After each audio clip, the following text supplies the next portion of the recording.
Number 3.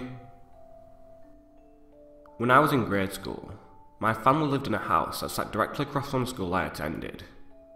However, there was about half a mile of wooded area between them. I was allowed to walk to and from school because it was so straightforward. My mother had informed me that she and her siblings walked through the woods to school when they were younger, so it felt like a natural and safe thing for her. I loved the excitement of being able to walk to school all on my own, and I felt pretty at home in the woods, as I had been raised around them. The walk was pretty direct, with very little issues, aside from a small but wide creek that I had to cross. The creek itself was no problem. It was the fact that on each side, there was a steep bank that had to be scaled.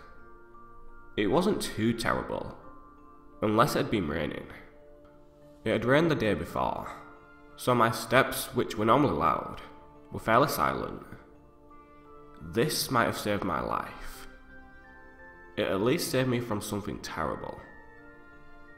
When I reached the creek, I was in my own little world. I was thinking about a science project we had to do at school, and whether or not I was fully prepared for my part in it. I was doing the supernova section, and wasn't feeling very ready to make a speech in front of everyone, explaining it. Anyway, I reached the creek and dropped down the first bank with a slightly wet foot. I crossed over the water, and began looking for something to grab a hold of to pull myself up with. There were usually roots sticking out to use. Before I could climb up to the other side, I heard a noise, like people talking. I stopped and waited to see if I could hear it again. I did. I heard a couple of boys talking, getting closer to me. I smashed myself up against the bank and listened for a minute. I don't know why, but something just told me to stay away, that something was wrong. The boys came so close, all the way to the edge of the creek bank, but they didn't jump down. If they had, they'd have seen me in a flash. As luck would have it, there was an overhang that I was able to hide under. I listened as the boys talked. "Yeah, she comes through here all the time. Should be coming around in just a minute." My heart sank.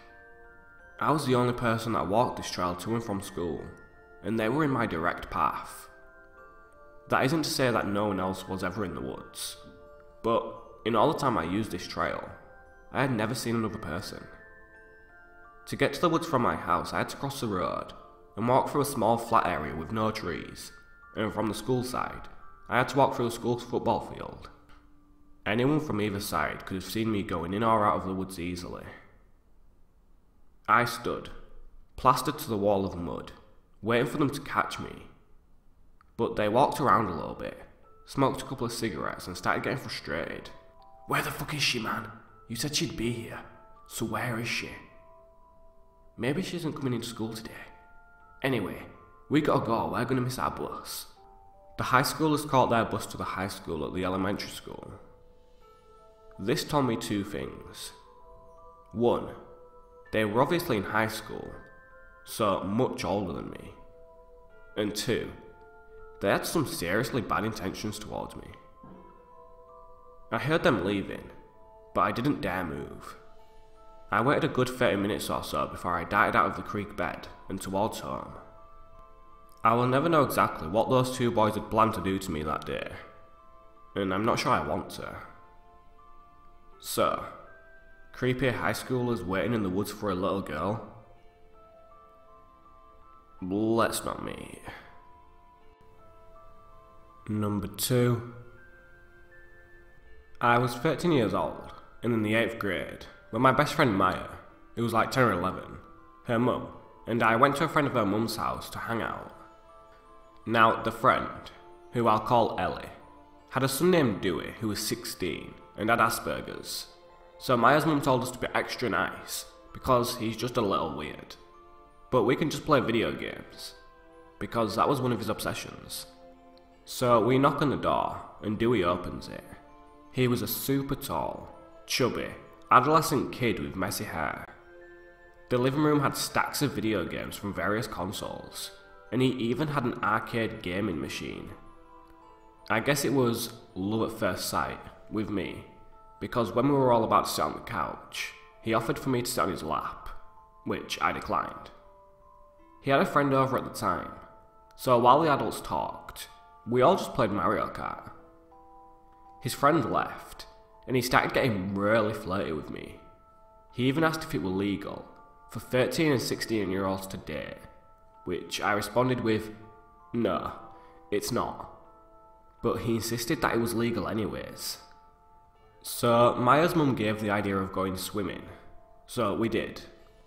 And then we all sat in his hot tub, and he gave us a lecture on the history of video game consoles and whatnot. We didn't really care, but feigned interest so he wouldn't feel bad. Then all of a sudden he says, "Oh, my girlfriend just broke up with me a week ago. I'm so lonely. Timber," which is me, "can I get a hug?" So I'm just like, sure, I guess. And I give him a hug, but he doesn't let go of me. I didn't know what to say, so we just sat there hugging for about half an hour. The entire time, I could feel him tug at my bikini top string, trying to get it to come undone. Thank God it was double knotted. At that point, I was super uncomfortable, so when he wasn't paying attention, I mouthed to Maya, "Help me," and she suddenly grabbed me, and they used me as a tug-of-war rope. I said that I was hungry, and that I'm going to go get a snack, so I start to leave, and Dewey grabs my leg and says, "No, don't leave." Then he grabs my bikini bottoms and yanks them down, exposing pretty much everything there. Needless to say, I bolted out of there, but the adults didn't see what happened, so I'm knocking on the sliding glass door, and Maya's mum tells me to dry off first. So I dried off and stayed close to Maya. She's like a little sister to me, even to this day, and if it had to have been me or her to be violated, I'd rather it be me. Dewey didn't take the hint that I didn't like him, and that now he's making me uncomfortable. So he dries off, and asks once again if I could sit on his lap. I declined, again.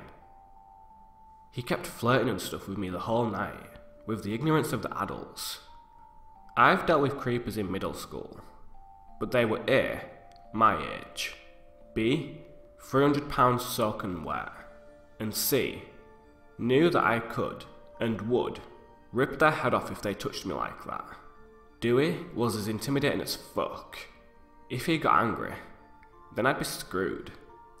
I never told anybody this story until about a year ago. I'm 17 now. What reminded me of this was a Snapchat Maya sent me yesterday. Apparently, Dewey works at McDonald's now, but I'm not sure if it's the one by my house. So yeah, Dewey, unless you can keep your hands to yourself, let's not meet again. Number 1. So I just got a new job back in October, working tech support on the graveyard shift. I work from 1 AM to 12 PM Friday through Mondays. Needless to say, adjusting my sleep schedule has been quite the task, but I have managed. On the days that I don't work, I still follow my work schedule, waking up at midnight and staying up till at least 2 PM before falling asleep, as to keep my sleep schedule in line with my work schedule. I bought blackout curtains to help with this, as trying to sleep with the sun shining is not easy for me. I usually require complete darkness. I live alone, and I started noticing weird things happening around my apartment when I would get home from work, or after waking up on my days off. Just little things at first. Lights being on that I swear I turned off, and doors being left open or closed, just so everyone can get a bit of understanding about my apartment. I live on the 2nd floor, and my building is right behind the leasing office. The entrance to my apartment requires you to enter the building first. Then there is a hallway with 2 apartments on either side. Then you can enter the apartment. Each apartment has 2 deadbolts, one that you can unlock from the outside, and another that requires you to unlock from the inside. There is also a balcony, which faces east, complete with a large, sliding glass door and screen. I use it quite frequently, as I had potted plants out there, but have brought them inside due to this cold weather. My apartment is the one closest to the camera. I intentionally left out the number, for obvious reasons. I also have 2 cats, Luna and Eclipse, who, until recently, lived with me. I'm moving soon, and can't afford the pet deposit, so my parents offered to let them stay at their place for the time being. Eclipse is Luna's daughter, and only 6 months old, so she follows her mum around all the time. I usually find them cuddled up together on my chair or bed, and recently, they trapped themselves in the bathroom. Now that they're not here, it had gotten harder to pass off these weird occurrences as my cats. Doors are still being left open and closed, and food has been disappearing from my fridge. At first, I passed this off as me, just being my usual self, and just not remembering that I ate something when I was half asleep or bored. Recently, my boss gave me permission to work from home, as this shift is brand new, as the company is moving to 24/7 support, and the building owner refuses to heat my floor for my shift for only 2 people.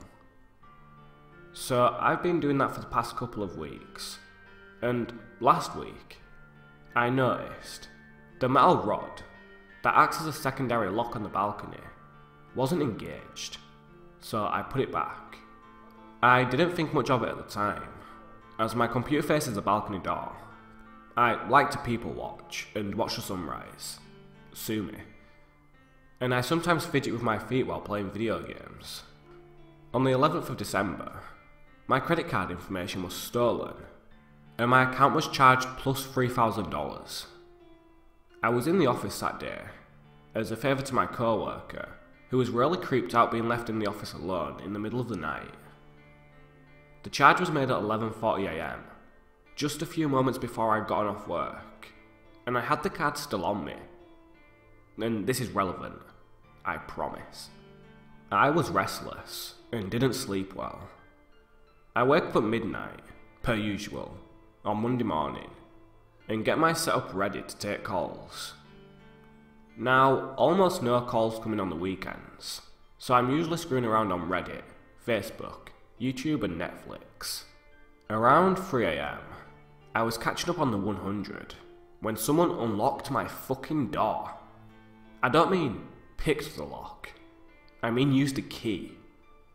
Thank God the secondary deadbolt was engaged, but the person jiggled the door and tried to get it open. I ran, grabbed my gun and looked through the peephole, but saw nothing. I opened the door with the intent to shoot someone, but the person was already gone. Before you ask, yes, I called the cops, but no, they didn't find anything.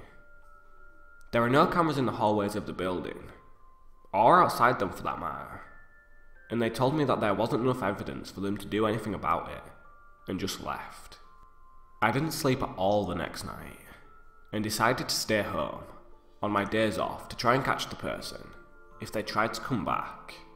I also asked the leasing office if they'd handed out any extra keys to my apartment, and they said no, and informed them that I changed the locks on my door. You remember the picture from before, showing my apartment door? Well, the white door just on the other side of the fire extinguisher in my storage closet opened with the same key for the deadbolt. I keep my Christmas tree and decorations in there, and decided it was time to set it up. As I'm pulling out the tree this evening, it's only a 5-foot tall fake tree that has all the lights attached to it already. I notice a bag, back behind it, a small black duffel bag.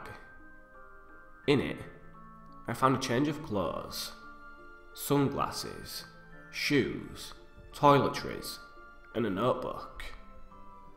What was in the notebook horrified me. There were notes about me, what hours, days I worked, notes about my cats, and updated notes that they were no longer there, and the date. My fucking credit card number. As I went further and further back in the notes, I found 2 words, circled multiple times. Balcony door. Which I assume is how the person entered my apartment for the first time. This creep had been living in my apartment while I've been at work for the past month, and I didn't even know it. The worst part is that I was in my apartment at the same time as this guy at some point and didn't even know it. That's the only way he would have got my credit card number and my house key to make a copy somewhere. I've called the police and they're on their way over. I'm writing this as I'm waiting for them to show up. It's the only thing that's keeping me sane right now. Plus, I think it will help me to organise my thoughts so I can best explain to the officers what has happened. This is a quick edit and update. So I guess I should have noted, I used to have a roommate. He joined the Navy a few months back. The cops think that the bag is his, and he was the one who tried to come in. Only problem with that is he's in Florida, going through basic training. So unless he lied about that in an attempt to not have to pay rent anymore, I doubt that is the case. They said they'll look into it and add it to my already open investigation on my credit card case. I took the photos of these after making the post initially, while waiting for the cops to show up, just for my own records, since I'm a paranoid fuck. I blacked out my apartment number and the credit card number for obvious reasons. So another update. The police got back to me. They confirmed that it wasn't my roommate. They contacted his recruiter, and he still confirmed he's at basic training. They also looked at footage from the leasing office, and nothing was found of anyone fleeing on foot. So we assume he went out back and fled towards a light rail station next to my complex. They are going to get a hold of CDOT to pull the security footage from there. The only thing they said was, we'll inform you if we find anything else. Now this is a major update. The police have identified the person who used my credit card information. They're going to try and see if there is any connection between the person who used my information and the person who left the bag behind. Now there is nothing more of the story yet, but I'll make sure to keep you guys updated, so you know what happens. Well, anyway guys, that's it for this video. If you enjoyed them, please like, share and subscribe if you haven't already. If you have any stories of your own which you would like to have shared, please make sure to contact me, link in the description, and you may be featured in a future video. Also, I want to know your opinion on my voice during these stories. I'm not very well at the moment, but I applied an effect which makes me sound a little bit cooler in my opinion, and makes it better for reading stories. So if you like it, I'll stick with it. Well, anyway, I hope to see you soon, and I'll speak to you later.